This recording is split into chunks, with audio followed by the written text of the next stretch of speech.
Fueling of the Artemis II Orion is complete, and NASA's Exploration Ground Systems is getting ready to move the spacecraft to continue launch processing at the Kennedy Space Center. The final pre-stacking step is encapsulation for launch. EGS also completed another set of testing and checkout of the SLS rocket in the vehicle assembly building, and processing still appears to be on a schedule that supports launch in 6 months. Hey everyone, welcome back, thanks for your time. In addition to the big milestone in Artemis II Orion processing, there's updates on Boeing SLS production, pictures of Mobile Launcher 2 construction, and more Artemis III news. And while China is testing the flight control and propulsion systems of its crewed lunar lander, we're still getting mixed signals from the US government about a race to land the next people on the moon. Congress added money for Artemis programs in July and wants to speed up commercial lunar lander development, but the White House still wants to cut the NASA budget by 25%, and at the same time spend money on lunar base infrastructure only the landers can deliver, even if China beats them there. More on the political mess later in the video, but I'll open again with Artemis II and launch preparations. Last week we got a glimpse of the Artemis II crew testing with Orion at the Kennedy Space Center. The spacecraft has been in the Multi-Payload processing facility since early May for commodity loading, and the crew testing signified that work was complete, and we should be looking to see when it will be moved to the next processing building for encapsulation. This week, NASA posted a set of images around the suited crew test and an article that provided more details about that test and the crew equipment interface test the next day, Friday, August 1st. With the commodities for Orion's life support systems now loaded on the spacecraft, the crew could go through the next in a series of launch day simulations, beginning high-fidelity runs with the flight equipment. As the article explains, the training not only helps check out the life support systems and make sure they are leak-tight, but also spacecraft communication systems. The crew could also run through procedure sequences for simulated failure scenarios, calling up information on the crew display units, and commanding the spacecraft through their controller units. They do these simulations constantly at other training facilities, but in these tests they are using the flight hardware they will fly in around the moon next year. The article also goes into details about the crew equipment interface test, where they were dressed more like they would be outside of launch and entry. However, pre-flight, everyone working inside the crew cabin at this stage of launch processing wears cleanroom garments. The crew evaluated the layout of the cabin and practiced stowing and unstowing some equipment. NASA posted an interesting video back in late May that is relevant here, where NASA Orion Systems Engineering and Integration Manager Jason Hutt used the full-scale Orion mock-up and trainer at the Johnson Space Center in Houston to show some of the locations of equipment in the crew cabin. Most of the stowed equipment is in the quote-unquote floor of the spacecraft, in large partitions that are divided by the backbone structural assembly that sits in and structurally supports the barrel of the crew module pressure vessel. The backbone is one of the major structural elements of the pressure vessel, but it's not welded like the 7 pieces shown in this decade-old graphic. The backbone and barrel are integrated before the final weld of the pressure vessel at the Michoud Assembly Facility in New Orleans. We see those structures, which are processed upside down at MAF here. The barrel and aft bulkhead assembly is lowered over the backbone, and they are bolted together. Then that is flipped over, and then the 7th and final weld showed here in the graphic is made. This graphic and the video shows one of those bigger equipment bays for the toilet. Later in the video, there is a shot that provides some additional perspective on where that is, which is right by the hatch. In this older image of the waste management system hardware installed in Orion, you can see how close it is to the aft bulkhead. If you want to see that whole NASA video overview of the Orion interior, I put a link to that in the description. The next milestone for the Orion spacecraft is the move from the MPPF to the Launch Abort System Facility, where it will be encapsulated for launch. The Launch Abort System attaches to the top of the crew module, and the ogive fairing of the LAS encapsulates it. Stacking and integration of the LAS by Exploration Ground Systems spacecraft offline operations is the last major assembly task before Orion is ready to stack on SLS in the vehicle assembly building. The question, of course, is when. On Friday, August 8th, NASA published a picture taken the day earlier, which indicated that preparations to move Orion had started. The spacecraft was moved out of the servicing stand in the MPPF into the transfer aisle, meaning the spacecraft itself was configured for transportation. However, it had not been covered for the move, and eventually the transporter would have to come in to pick up the support structure with Orion. NASA indicated at the end of the week via KSC Public Affairs that the move was planned within the next week. Early in the work week, KSC Public Affairs posted on social media about completion of some of the current Artemis II work in the VAB.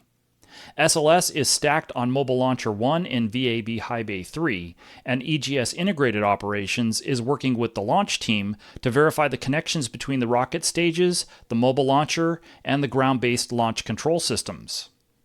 Following interface verification, then the rocket and ground systems are run through integrated checkouts, where the ground control systems command the vehicle's flight systems through functional testing. After all the SLS elements were lifted into place and bolted together, the mobile launcher umbilicals were mated. The SLS flight computers were powered up in early June, and booster and core stage interface verification tests were completed first. That was followed by the core stage program-specific engineering tests, or PSETs, then the booster PSETs. After completing the bulk of the SLS-only test and checkout of core stage and booster systems, EGS Integrated Ops moved to the in-space second stage, the Interim Cryogenic Propulsion Stage, or ICPS. The United Launch Alliance stage has its own independent flight control system, and after the mobile launcher umbilical, the ICPSU was mated to the stage and to the launch vehicle stage adapter. They ran through the same set of tests and checkouts. The social media post reflects completion of both the interface verification tests and PSETs for ICPS. So SLS is getting closer to being ready for Orion to be stacked on top, which was forecast for the late September-October timeframe. The rocket also has to stay on schedule, but my understanding was that there was more margin in the SLS testing and checkout schedule than for Orion launch processing. Past performance, future results, there's that saying, but big picture so far, Artemis II Orion and SLS launch preparations this year are staying on or near the basic high-level schedules we heard back around New Year's. The official launch date for Artemis II is still April 2026, with the launch teams working to the goal of Orion, SLS, and the mobile launcher being ready to roll to Pad 39B by New Year's. Looking at what's left to get there, the Orion crew module will be encapsulated in its Launch Abort System next. Exploration Ground Systems budgeted about 2 months of time for that, but we'll see if some of that is schedule margin. Then it would move to the VAB for stacking on SLS. The SLS to Orion connector, the Orion stage adapter, will need to be stacked first, and we're waiting to see when that arrives at KSC. The CubeSats will need to be installed for launch, all the batteries need to be charged, and then it would be lifted into place.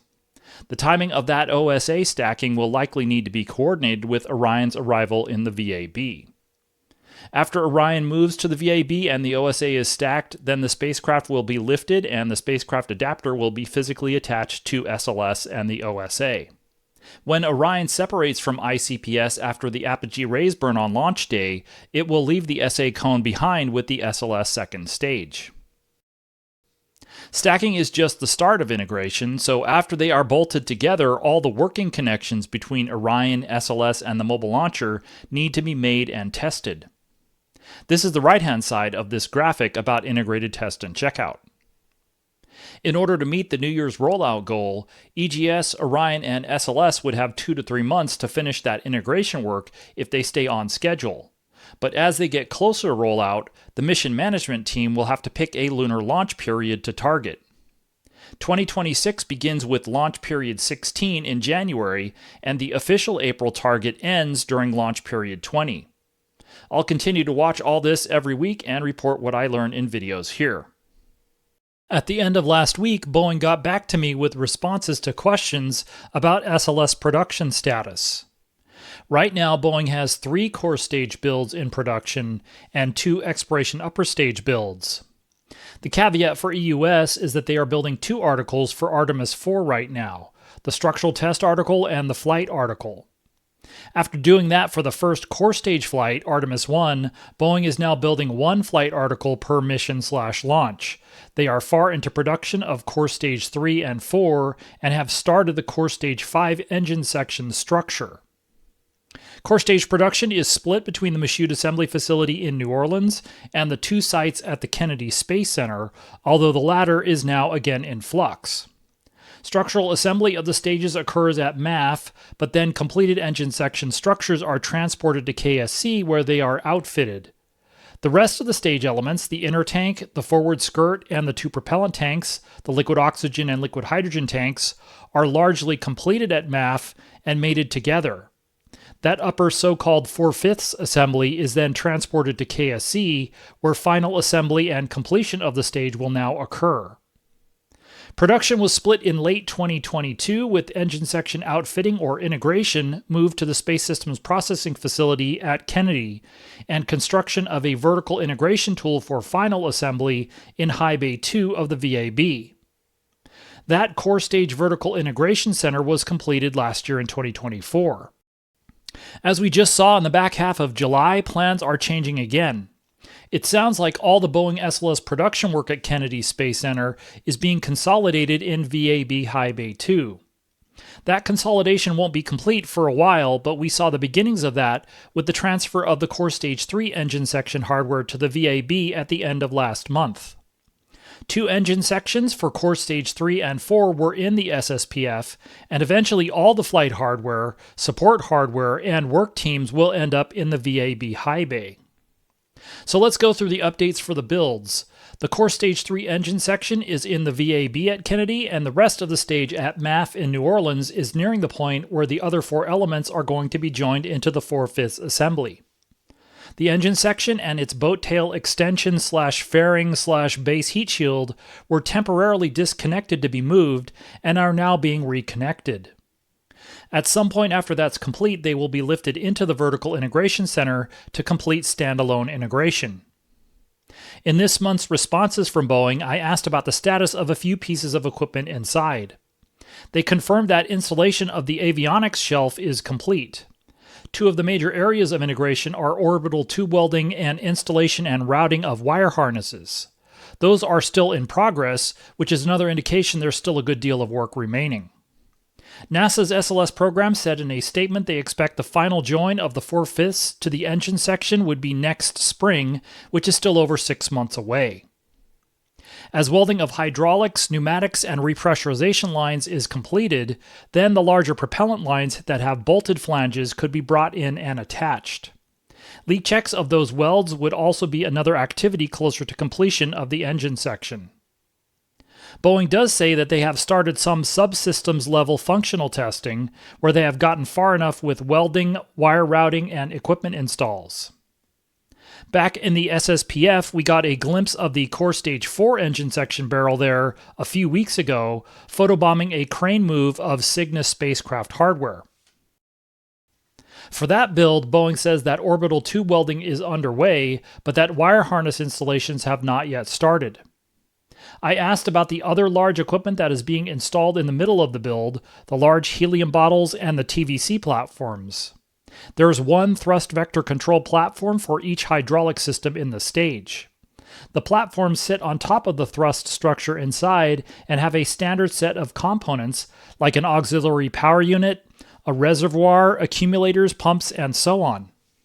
Boeing says the actual platform structure itself for each of the systems is on hand for the Core Stage 4 build, but they are still waiting for the bulk of the equipment to be delivered. The TVC platforms are built up offline as much as possible before they are lifted up and inside the barrel to be tied into the assembly as a whole. In New Orleans, the bulk of the core stage work is on the builds for the 3rd and 4th units. For the Core Stage 3 build, we recently saw the liquid oxygen tank move into the final steps before the forward join, where it will be mated to the inner tank and the forward skirt. As we saw, TPS applications are complete, and they were working on installing the sump in the aft end of the tank. There's an aft join beginning with this build.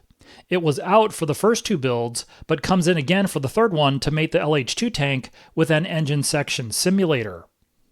Boeing says that the timing of that aft join is still under review and is likely to need Cell A, which was occupied by the LOX tank for its sump install. But they also said that installation of the internal sensor mast in the LH2 tank was complete. Installation of that and of the aft manifold were a couple of noteworthy steps that could be done before mating the aft end of the tank and the simulator, and those are now both complete. For the exploration upper stage builds and for Core Stage 4, Boeing is still welding structures, and I asked about what was going to go through the full tank weld tool, the vertical assembly center. After welding the aft and forward adapters for the EUS structural test article in the VAC, the decision was for the Core Stage 4 LH2 tank to go through there next. Although that's the largest tank in the whole vehicle with 5 barrels and 2 domes, welding the Core Stage LH2 tank is something that's been done multiple times already. Once that welding is complete, then the LH2 tank for the EUS STA would be next. Those are the updates from Boeing in July. On Wednesday, August 6th, KSC Public Affairs published another set of images of the Core Stage 3 engine section hardware in the VAB. These were taken on July 30th, showing the main engine section, where almost all the main propulsion system hardware is located, and the boat tail extension being aligned for eventual remating. After the engine section was moved to the VAB transfer aisle, it was lifted back into the tooling that allows mating with the boat tail and further production after that. The quad pods attached to the inner structural ring, which itself is bolted to a thrust structure inside, sit on the tooling itself. The pictures actually help detail how the elements were not mated, only lined up for eventual remate when they were taken. You can see daylight, so to speak, between the bottom of the barrel and the top of the boat tail extension, for example. The bolt holes around the mating surface of the boat tail are also visible from a couple of different angles, with better lighting on this side for this image. It's been more than a week since these pictures were taken though, so remating of the boat tail could be in work or complete by now. The structures were destacked in the Space Systems Processing Facility in order to transport them to the VAB sooner than later. Once the structures are hard mated again, they will need new welds and electrical connections to be fully reintegrated. That work won't happen until they are lifted into Boeing's Core Stage Vertical Integration Center tool in High Bay 2.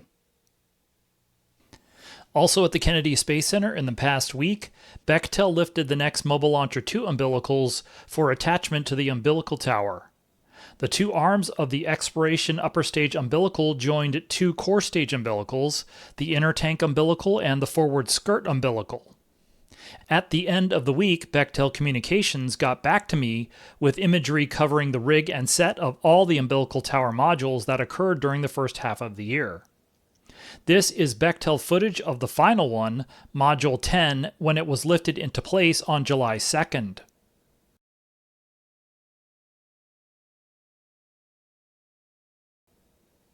They also provided time-lapse footage going back to the beginning of construction at the Launch Complex 39 East Park site. We can see the ML2 base assembly start here, then the jack and set, where the base was lifted and moved onto the pedestals at the park site. Then assembly and build out of the chair, followed by the rig and set of the 7 umbilical tower modules.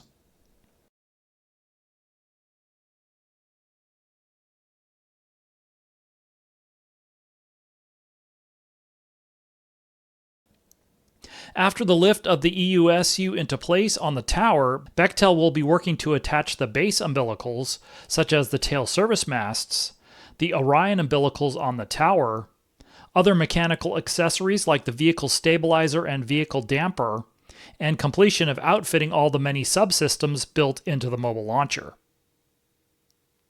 In other news and notes, on Monday, August 4th, the Republican chairman of the NASA Oversight Committees in the House of Representatives and Senate sent a letter to Acting Administrator Sean Duffy.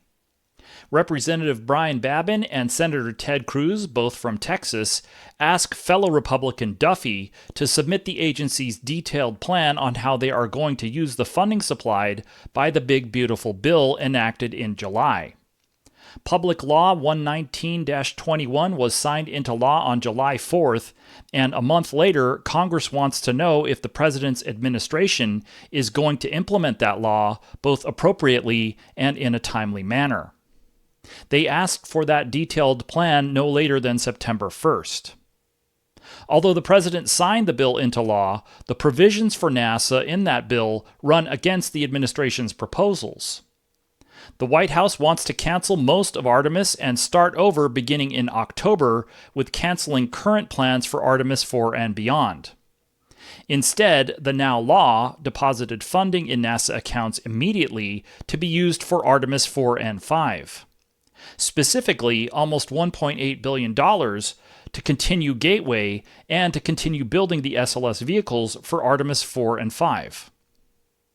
But those are exactly the things that the White House wants to terminate first, and over a month after the money was deposited by law, it's still not certain if they are going to follow the law or not. Specifically, are they going to try to run out the clock on Gateway and SLS by withholding or impounding those deposited funds? We'll see if Duffy and NASA respond this month or not.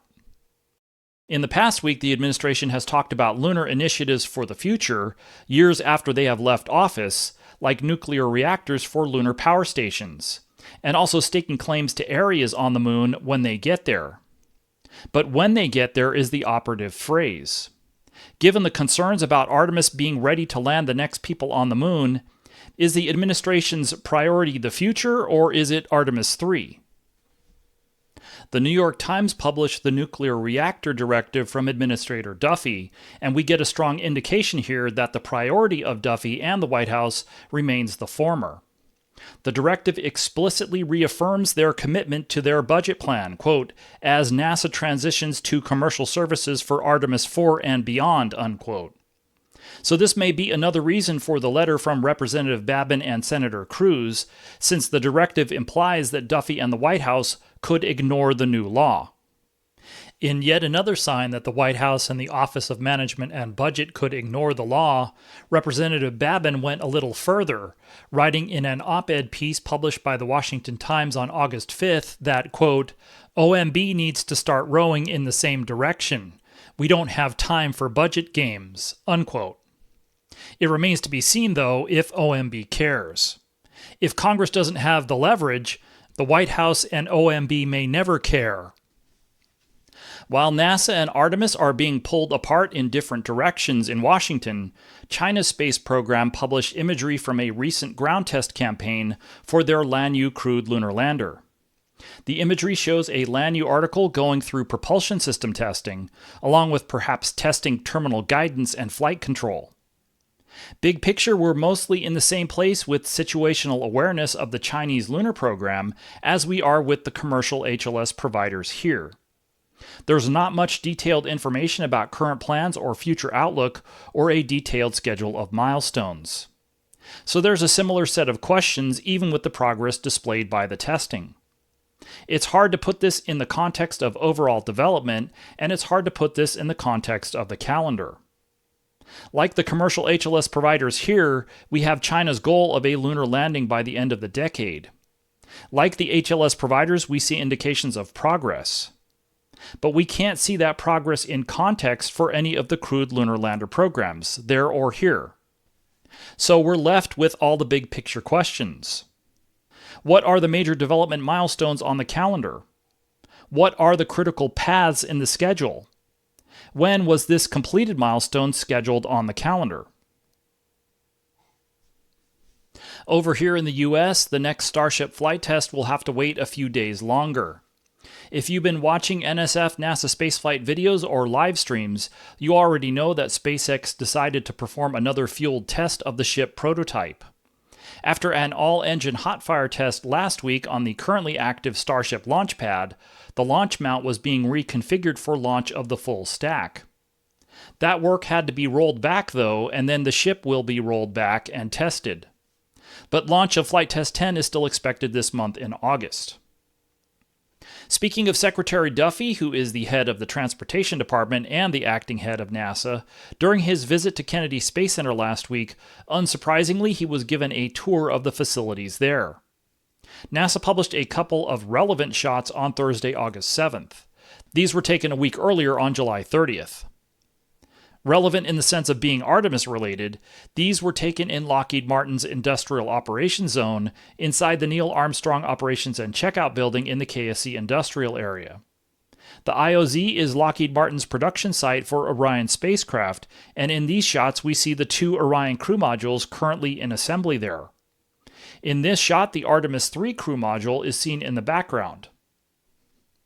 In this shot, we see the Artemis IV crew module that Duffy's July 31st directive says he plans to terminate. Thanks for watching. Like and subscribe if you find these videos informative and want to find out what's going on with Artemis every week. A big thanks, as always, to the members of this YouTube channel who are helping to make it possible to keep doing these videos. I'm posting additional content and more frequent updates for members if you're interested in joining. If you're willing to make a one-time donation to support what I do, I would really appreciate it. I put a link to my Buy Me a Coffee page in the description. Thanks again. See you next week.